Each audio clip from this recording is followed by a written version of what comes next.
नमस्कार, सत्यहिंदी.com में आपका स्वागत है। एक नजर अब तक की सुर्खियों पर। कांग्रेस प्रवक्ता मनीष तिवारी ने वित्त मंत्री निर्मला सीतारमण की आज की ब्रीफिंग पर प्रतिक्रिया दी है। उन्होंने ट्वीट कर कहा कि मैडम, लोगों को पैसा चाहिए, डीसीटी डायरेक्ट कैश ट्रांसफर, ना कि रोज की नंबरों की बमबारी। वित्त मंत्री निर्मला सीतारमण ने शनिवार को केंद्र के 20 लाख करोड़ रुपए की चौथी किस्त का ऐलान किया। इस दौरान उन्होंने कहा कि स्ट्रक्चरल रिफॉर्म्स की जरूरत है और इसके अगले चरण की शुरुआत की जाएगी। स्ट्रक्चरल रिफॉर्म का सामान्य भाषा में अर्थ ये है कि सरकार बची खुची चीजों से भी अपने हाथ खींचेगी और निजी क्षेत्र को प्रोत्साहित करेगी। सामान्य भाषा में कहें तो निजीकरण को और बढ़ावा देगी। वित्त मंत्री ने कोयला क्षेत्र में सुधार के बारे में बताते हुए कहा कि कोयला खनन में कॉमर्शियल गतिविधि के लिए छूट दी जाएगी ताकि सरकारी एकाधिकार खत्म हो। उन्होंने कहा कि 50,000 करोड़ रुपए खनन इंफ्रास्ट्रक्चर तैयार करने के लिए सरकार देगी। जल्द ही 50 कोयला ब्लॉक खनन के लिए नीलामी पर उपलब्ध कराए जाएंगे। वित्त मंत्री ने कहा कि खनन क्षेत्र में अलग अलग क्षेत्रों के हिसाब से नीतियों में सुधार किया जाएगा। खनिज पदार्थ क्षेत्र में भी 500 माइनिंग ब्लॉक की नीलामी की जाएगी। इसमें बॉक्साइट और कोयले के ब्लॉक के साथ में नीलामी हो, इसकी कोशिश की जाएगी। रक्षा मामलों में निजी क्षेत्रों को प्रोत्साहित किया जाएगा, उन्हें मदद दी जाएगी। सरकार कुछ उपकरणों का आयात पर रोक लगा देगी, यानी ये वे उपकरण होंगे जिन्हें देश के अंदर ही खरीदना होगा। ये सूची धीरे धीरे समय के साथ बड़ी होती जाएगी। इसके साथ ही वित्त मंत्री ने सबसे बड़ी घोषणा ये की है कि रक्षा क्षेत्र में ऑटोमेटिक रूट से प्रत्यक्ष विदेशी निवेश यानी कि FDI की सीमा 49% से बढ़ाकर 74% कर दी गई है।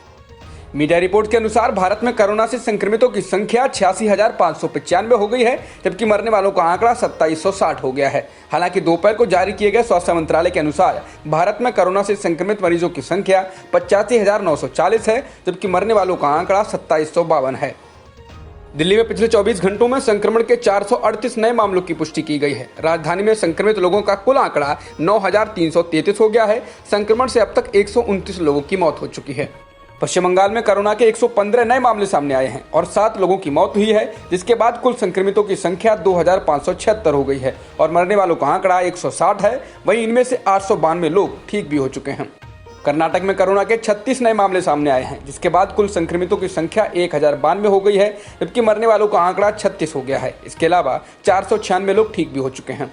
उत्तर प्रदेश में कोरोना संक्रमण के 95 नए मामले सामने आए हैं और 3 लोगों की मौत हुई है, जिसके बाद कुल संक्रमितों की संख्या 4,140 हो गई है और अब तक कुल 95 लोगों की मौत हुई है। वहीं 1,718 एक्टिव मामले हैं।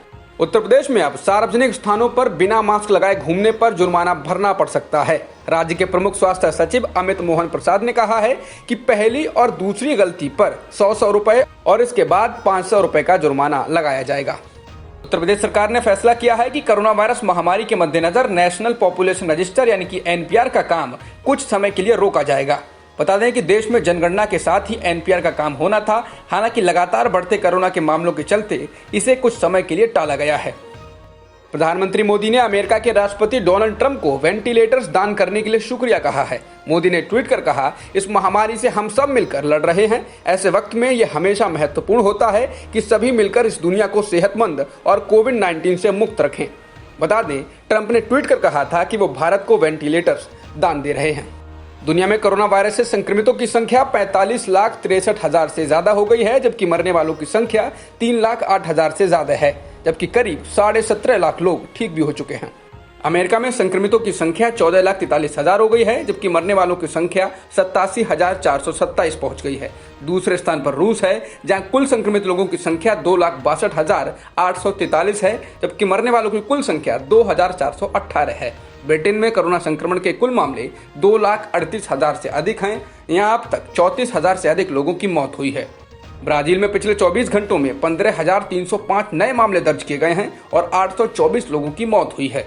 देश के स्वास्थ्य मंत्रालय का कहना है कि महामारी की शुरुआत के समय से ब्राजील में संक्रमण के 2,18,223 मामलों की पुष्टि हुई है। कोविड-19 की महामारी से वहां अभी तक 14,817 लोगों की मौत हो चुकी है। जर्मन फुटबॉल लीग बुंदेसलीगा आज से दोबारा अपने मैचों का सिलसिला शुरू कर रही है। शनिवार को बंद स्टेडियम में 6 मैच खेले जाएंगे। लीग के मैच महामारी की वजह से 13 मार्च को रोक दिए गए थे, जब ज्यादातर टीमों के मैच बचे हुए थे। मैचों के दौरान खिलाड़ियों और अधिकारियों समेत लगभग 300 लोग स्टेडियम और उनके पास मौजूद होंगे। खिलाड़ियों का टेस्ट किया गया है और उन्हें मैदान से बाहर सुरक्षित दूरी रखने की सलाह दी गई है। अब तक की खबरों में बस इतना ही। बाकी खबरों के लिए बने रहिए सत्यहिंदी.com के साथ।